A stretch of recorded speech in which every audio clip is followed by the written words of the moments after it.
With the 2022 Royal Rumble in the books, a lot of people are not happy with the end result. But did you know that there was an original plan of putting Riddle over as the winner? There's a report that says that. Plus, we're going to jump into the reasons why Shane McMahon and Kurt Angle are both back on WWE TV. And we also have a new story on the Velveteen Dream. He breaks his silence after his controversial WWE release last year. We're going to jump into all of these topics and more today on the Top Story. Watch out, watch out, watch out, watch out!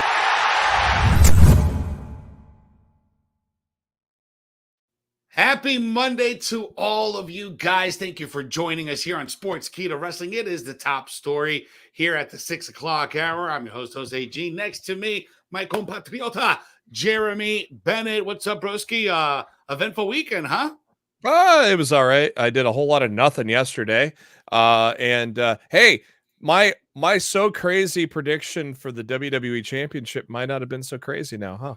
Might have not been so crazy at all. Guys, if you're just tuning in, make sure you are liking, sharing, and subscribing, giving us that thumbs up and engaging with the show. Smash that notification bell if you're watching us on YouTube. Help us get to 26,000. We really appreciate you guys for showing us all the support. If you're watching us on Facebook, go ahead and tag your friends in the comment section. Share the live stream right now in your favorite wrestling group. And let's just talk about it, man. Let's get started here with our first story, the lead story. This broke earlier today. From PW Insiders that Matt Riddle was discussed to be the original Royal Rumble winner. Now, this is coming a few days after the Royal Rumble on Saturday. A lot of backlash from the fans that did not want Brock to be number 30, did not want Brock to win the match.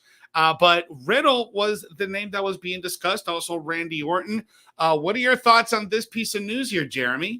Well, my thoughts on this piece of news was if you watched our post show, I said, let's just throw a triple threat at Mania because we have no idea what the direction of the WWE Championship is going to be. And I said, let's have Lashley against Riddle against Orton. And that, obviously I'm not Sean Ross Sapp. I don't have sources. That was just me trying to figure out what's the best way to present a WWE Championship when you right now have no direction and no contenders. And that was my idea. And it's kind of funny how my idea then turned into Riddle or Orton was supposed to win. Very interesting. They watch the show. They don't want to admit it, Jeremy, but they watch the show. They watch what's going on here. I think this is great. I think this would have been a great reaction if they would have pulled the trigger on it. But according to the report, the plans kept changing every single day. And there was even a report that Randy Orton was even discussed of going over and getting that third Royal Rumble win to match Stone Cold Steve Austin. That would have been huge too. And in Missouri, and in St. Louis, in his hometown in Missouri, that would have been huge. I mean, that reaction when he got eliminated, by God, it just took the air out of the entire stadium. And it was crazy how it all went down. And I think when we talked about it on Saturday, we didn't even get that Final Four showdown. We all, get that head to head. And a lot of people are obviously upset about how things ended. But you know what, guys? We got another pay-per-view in just a few more weeks. This is already old news, right? The way how this moves and travels, when it comes to wrestling news, it comes by. We had our fit. We got over it. You know what? You guys are probably going to watch tonight because you're going to want to find out the aftermath of all of this. Are we going to get Ronda Rousey on Monday night? Or is she going to be appearing on Friday or on both shows? Same thing with Brock. Is he going to be appearing on both shows? They already announced Ronda is going to be on Raw. I think Brock is supposed to be on Raw too. I'm not sure on that. But I don't know. I think the sentiment, Randy's been hot this year, especially RK Bro. I think the overall sentiment would have been very accepting for him to win and tie Stone Cold Steve Austin. I think there would not have been a negative backlash if Randy Orton would have won it. Completely agreed.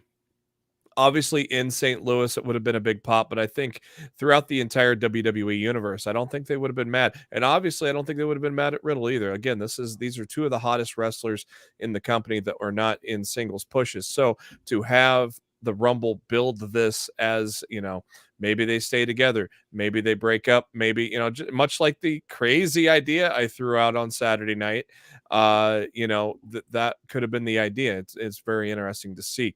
Now it's interesting to see where we go. Do they get a rematch at Saudi, and then do we? My thought is, I don't know if WWE is going to listen, but my thought is they should move Sami Zayn over to Raw in the trade for Big E and pair Sami Zayn and KO as heels against RK Bro, getting the tag titles back, and that's your Mania tag team feud. I think that would be a good direction to go. What if, we'll find out earlier today as well about the first match announced for the Elimination Chamber, that it will be for the WWE Championship. As you guys saw the graphic, if you haven't seen it, there it is. Bobby Lashley will be defending his title inside the Elimination Chamber in Jeddah, Saudi Arabia. And would you put it past them for them to put RK Bro in the Elimination Chamber and kind of start it that way? If they don't have RK Bro feuding with Alpha going into it, I would fully expect both guys to be in the chamber, since they were both considered to be winning the Royal Rumble. I would not be surprised at all if they put them both in the chamber, just because of that report that PW Insider had today. Now, we should talk about a little bit here also between RK Bro. There has been some plans of breaking up RK Bro. WrestleVotes put out a tweet earlier today saying that WWE had plans since the pairing began last spring for Riddle versus Randy Orton at SummerSlam, which didn't happen.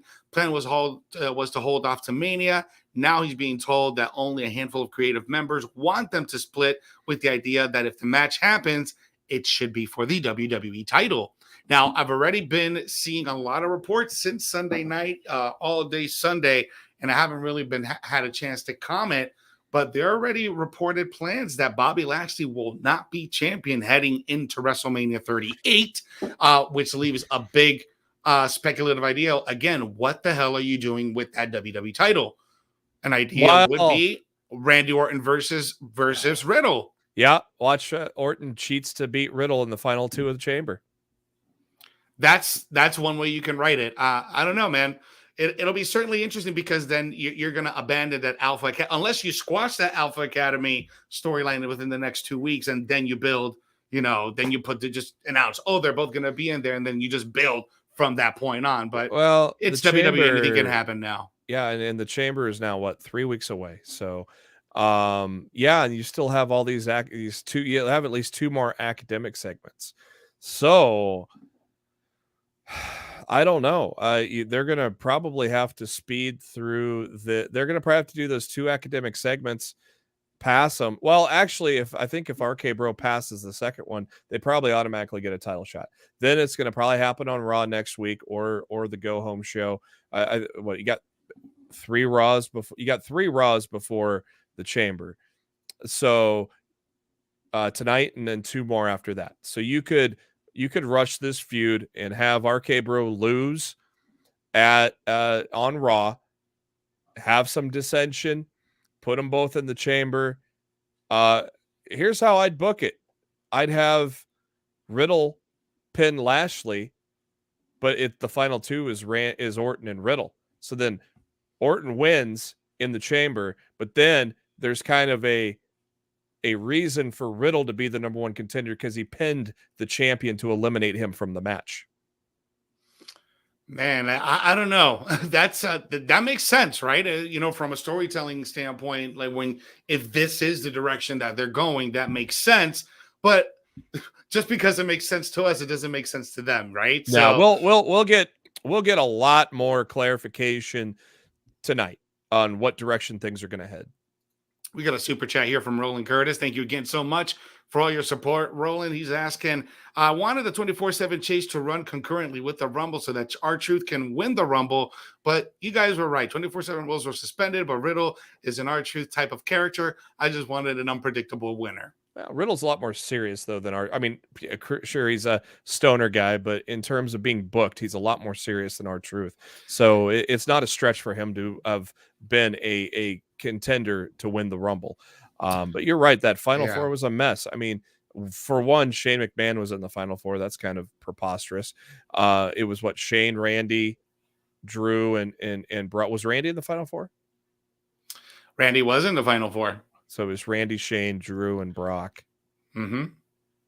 Yeah, it's and one thing what I realized once I watched it over one more time, this Rumble wasn't about building anyone. This Rumble was about getting that WrestleMania main event out of the way, right? Both of them, Brock and Ronda, and prolonging that storyline between Brock and Roman. Nothing else mattered in this pay-per-view. It was all about the storytelling between Roman and Brock. You got it at the beginning of the show when Roman lost his shit against Seth and just got himself disqualified, his first loss in over a year and a half, going on 2 years. And later on when he interfered in that WWE Championship match. So it was mostly about them two. And I think that's what upsets most people, that we didn't get to see more character development. We didn't get to see a non-predictable winner. This Rumble wasn't about that. This Rumble was about the storyline with Brock and Roman. It or hate it, that's what it was about. Yeah, and the thing that upsets a lot of people is the fact that you didn't need to have them win the Rumble to do these things at WrestleMania either. You are completely right about that.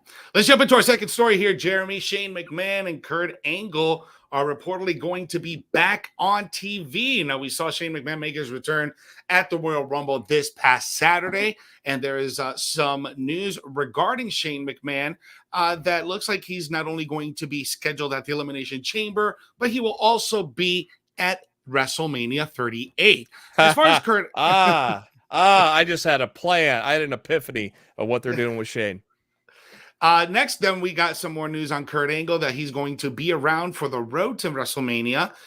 He hasn't revealed as far as what he's going to be doing, if he's going to be, coming off and on. The last time we saw him in the ring was against Baron Corbin at WrestleMania 2019. Mm-hmm. But he opened up a little bit that he said that he will be an on-screen character for the next month or so, but he didn't give any more details on that. And that was on the most recent episode of the Kurt Angle show. So interesting enough, we're going to be getting these two characters. We're currently back on TV as we get to the road to WrestleMania. Thoughts? How do you want to? Go ahead. Sound off. Randy Orton and Riddle are going to be in the Elimination Chamber because for the tag team titles at Saudi Arabia, it's going to be the Alpha Academy against Shane McMahon and Austin Theory. Shane and Austin are going to lose, which sets up a Shane versus Austin Theory match at WrestleMania. That makes perfect sense. That actually makes a lot of sense. I like that. I don't mind that. Vince throws Shane in with Theory. It makes Theory team with him. And whoever wins is my son, for real. And they automatically move to the front of the line because Vince has the power to do it. And so then they tag at Saudi and lose. And then that's what starts the one-on-one match. Man. So a lot of you guys are sounding off on a lot of the surprises that we didn't get. Some like, what's with Bayley? What happened with Bayley? We thought Bayley's that we were going to get her on Sunday. She's not cleared. Then Dave was right. Dave was right. Dave said she was not going to be ready till March. So yeah, you're right about that. But then the likes of like LA Knight and Braun Breaker that we had so much that we didn't get to see at the Royal Rumble. A lot of disappointed fans are just sounding off about that. So totally get it. I don't get you're pushing NXT 2.0 so hard, and then yet you don't have any NXT 2.0 stars in either Rumble. It made zero sense. And there were people there. Raquel was there. I think Dakota was there, and Braun Breaker was there. I think Roddy was there. LA Knight was there. I don't get it. I don't know. And I've not heard any reasoning. I've not heard any reasoning for it either. Any of those NXT stars would have gotten a pretty decent pop, and they would have had their little moment to shine. I don't know, man. I don't know what happened to them. I don't know why they kept flipping the script over and over and over. But just expect a little bit more of that as we get closer to WrestleMania, because things are going to happen. People are going to get shuffled around. We're bringing back some old people. We're bringing back Shane, so that'll be a good angle with Austin Theory if that's what's happening. So I like that. I really like that, Jeremy. So we'll see what happens. Sound off in the comments, guys. Let us know what you think. Let's jump into our last story here, Jeremy. one name that we haven't heard for many, many months at a time, who was a very promising superstar back when he was in NXT, was one Velveteen Dream. Now, Velveteen Dream was unceremoniously let go of the WWE amidst of some serious allegations, soliciting, sexual favors against a minor. And, as time went by, we found out that all those accusations were 100% false. But yet alone, Velveteen Dream found himself on the other end of the spectrum and got himself canceled, as what social media does these days. If you do something, or if you're in the perception that you did something, you are guilty until the internet deems so. And unfortunately, that was the case for Velveteen Dream. And in this interview, he opens up about his thoughts and how everything went down. And I'm not sure if you had a chance to read the quotes on here, but from what he's saying, this whole cancel culture cost him his WWE career, and he's very resentful for it, man. Because I for one, I always try to give benefit to the doubt when anybody's being accused of something serious like that. I don't have all the facts. I'm not gonna make an opinion on it. At that time, even when we reported about it, I said the same thing. Velveteen Dream, apart from whatever personal stuff happened, Velveteen Dream was one hell of a talent. A lot of people put him at the upper echelon of the NXT at that time. He was a guy that everybody thought that he was going to be a main roster guy. He was going to be bringing a lot of money. And, this whole situation just flushed his career down the drain. What's your take on this, on what he said on the interview, man? Well, I mean, if all that is true, then, I understand, because he says WWE investigated it, Triple H investigated it, and Triple H went on the record, said they found nothing wrong. But yet then they did put him back on TV, and it still backfired. And obviously WWE had to release him because they can't have that kind of publicity.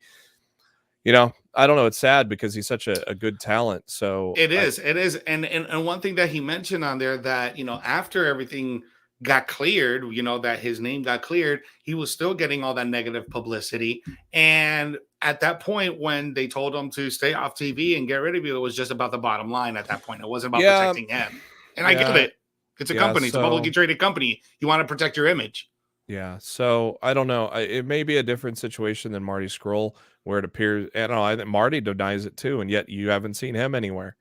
He was basically a top guy in Ring of Honor. He was in the Bullet Club. There was a, so, and he is still had not wrestled anywhere. So, yet at the same time, there was these things against Riddle too, and they were found to be not true. So I don't know why. I don't know why. Maybe we should start a petition to bring back the Dream, bring back Velveteen Dream. Yeah, I don't know why anybody hasn't really taken a chance on him. If the air has been truly cleared, I don't know why people aren't taking a chance on him at this point. So I don't know, man. It's unfortunate, man, because Patrick Clark, the Velveteen Dream, would have been a massive star in today's WWE. Yeah, and I'll tell you what, the Twitter people that get upset, they are a gigantic minority. So really are. It's a good way to put it. Even if even with the air being cleared, there's not that much behind, unless ESPN reports on it.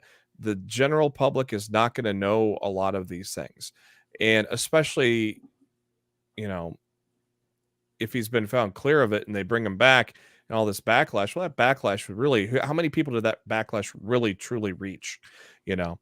So Exactly. You wonder if there's something more underlying between him and WWE than this being a scapegoat. Because again, the internet is a very vast minority. You're absolutely right about that, Jeremy. And guys, sound off in the comments. Let us know what you think. I'm seeing a lot of you guys. Jason Lewis here. Today's world is guilty until proven innocent. And you're right, especially when it comes to things like this. Like the cancel culture is real. And not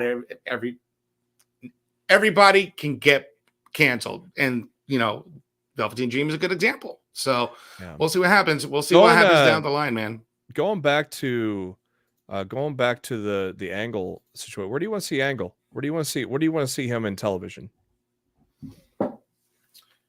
I think I would like to see him on Raw doing something with the Alpha Academy.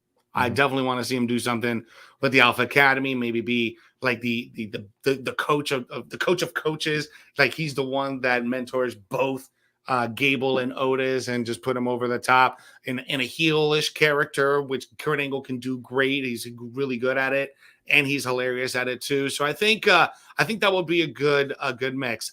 I don't know where I would put him on SmackDown. Like if we were to be on SmackDown, I don't know exactly what I would do with him unless renewing a rivalry with Happy Corbin because of what he did to him, forcing him to retire at WrestleMania 35. If he's in good shape, man, I would love. And the fact that they are actually putting effort behind Gable finally in his career, man, I would love an Angle Gable match. Just if Angle could go, I would love an Angle Gable match. An Angle Gable match with Jason Jordan interfering for the DQ. His daddy, he's helping his daddy. Now, who does he help there? Does he help his daddy or his former? Well, the thing is that Chad Gable looks more like Kurt Angle than Jason Jordan ever did. Yeah, he's like the spinning resemblance of Kurt Angle. Like that's more convincing than Jason Jordan being his kid. I don't know why they went that direction with that story. I have no Gable was the obvious choice for that, and yeah. All right, guys. Well, that is it for today's show. I want to thank you so much for hanging out. Remember to engage with the show. Go ahead and give us a like, a heart, or an angry emoji, whatever you guys want. If you're watching us or catching it right now, don't worry. You can watch it on demand. Start from the beginning, and you can catch all the news highlights and headlines that we covered today. Make sure you stay tuned. Later tonight, we got Legion of Raw with Vince Russo and Dr. Chris Featherstone. They're going to be breaking down everything that went down on tonight's Monday Night Raw. And then on Wednesday night, you got myself, Enrico El Glorioso, covering the debrief. That's NXT and AEW Dynamite. Thursday nights, we got the Bro Show. And Friday nights, we got Smack Talk with Dirty Dutch Mantel, SP3, and Rick Cucino covering SmackDown and AEW Rampage. Plus, we got tons of content that we're going to be dropping every single day for you guys. So make sure you stay tuned. Click that subscribe button. Smash it so you don't miss whenever we drop brand new stuff. If you're watching us on Facebook, just hit the notification bell and set it to see first. So that way, when we do drop the new stuff or the live streams, you can jump right on it. All right, guys? So thank you so much. Give me a follow on my social media, Jose G Official, Twitter, TikTok, and on Instagram. Follow Jeremy Bennett at JB Huskers. And thank you again so much. And remember, when you are watching wrestling, you got to do the most important thing, which is what, Jeremy? Enjoy wrestling. Yeah. See? Yeah. We're out of here.